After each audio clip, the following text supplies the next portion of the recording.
Spiritual ascension and fatigue.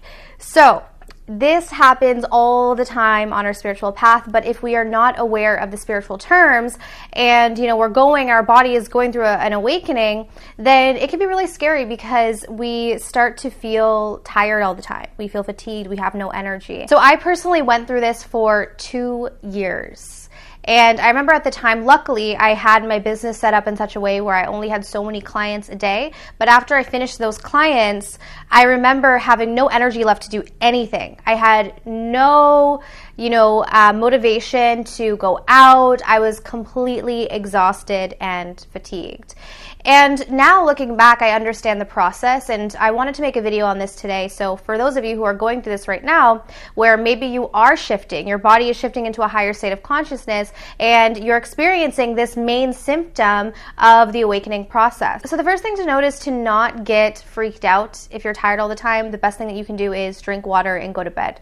Really just sleep. If your body is asking for sleep, then give it sleep. This is a really key component is, listen to your body. If your body is needing certain nutrients, give it to your body. If you're needing rest, if you're needing sleep, take that extra nap during the day. If you're needing more water, give yourself water. If you're needing to exercise, whatever it is, make sure that you're listening to your body, because your body's always going to be telling you exactly what it needs. And even if it doesn't make sense, even if logically you're like, oh, I already slept, 12 hours today, I should be, up and ready to go. But if your body still needs sleep, then give it. So one of the biggest reasons why we experience this fatigue is because through that purge stage of awakening, where we're releasing all of the heavy, dense energy, the fearful stories and programs, and oftentimes illnesses that are attached to those stories. So when we talk about even that Louise Hay book that I was telling you guys about in a couple videos back, where she was explaining how every illness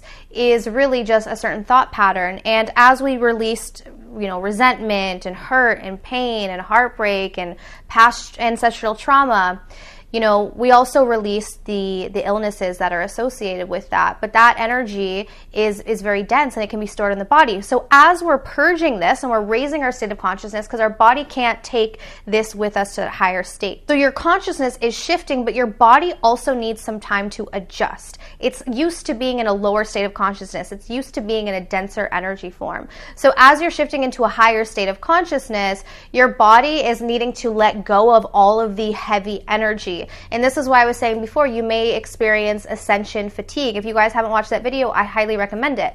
You may, resonate with some of those symptoms. So oftentimes people get freaked out because, if you're supposed to be ascending and getting better, why are you feeling worse or why are you feeling tired? But this is just a phase. It's not going to last. And in fact, after it ends, and it may take a couple months, it may take a year, it may take a couple years. Just depends, how much dense energy you have to release and purge. But you'll notice that after the purge or the fatigue, you feel amazing, because once your body has released all of that, you're so light. And that's the whole point, is that we are supposed to feel light and happy and peaceful. And our body has to match that vibration. I think sometimes we forget that, because remember, it's mind, body, and spirit.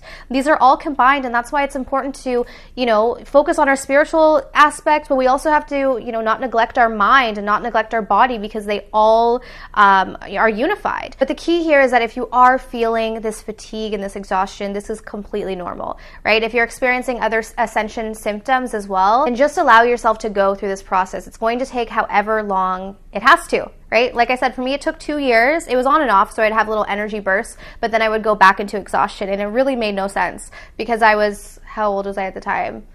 24, 25-ish. So, quite young, and I didn't understand why I was so exhausted. It made no sense. But then you hit a point where you get all of your energy back and more. It's almost like it's amplified by 5, right? So whatever you felt prior to the fatigue, it's like you will get it all back and more, so you don't have to worry. It's just you need that time. Your body needs that time to release all of that heavy energy. And so I found that what actually helps to, speed up the process is to surrender. I resisted quite a bit on my journey. I resisted a lot of the symptoms and the purging and, having to go into my traumas and my pains and all of that. I did a lot of resisting, and I did this by being stuck in my ego, being stuck in chasing after things that weren't right for me. And so as we just begin to let go of all of these things and we just trust the process, we let go, then it will happen a lot faster for you. And you'll notice that on the way out, you feel a lot better. Okay, so I hope that this video today could give you a little bit of insight. If it did, be sure to give me a thumbs up and comment down below if you're going through this right now. I'm really curious to see. But I want to thank you for watching, and I'll see you guys very soon. Take care.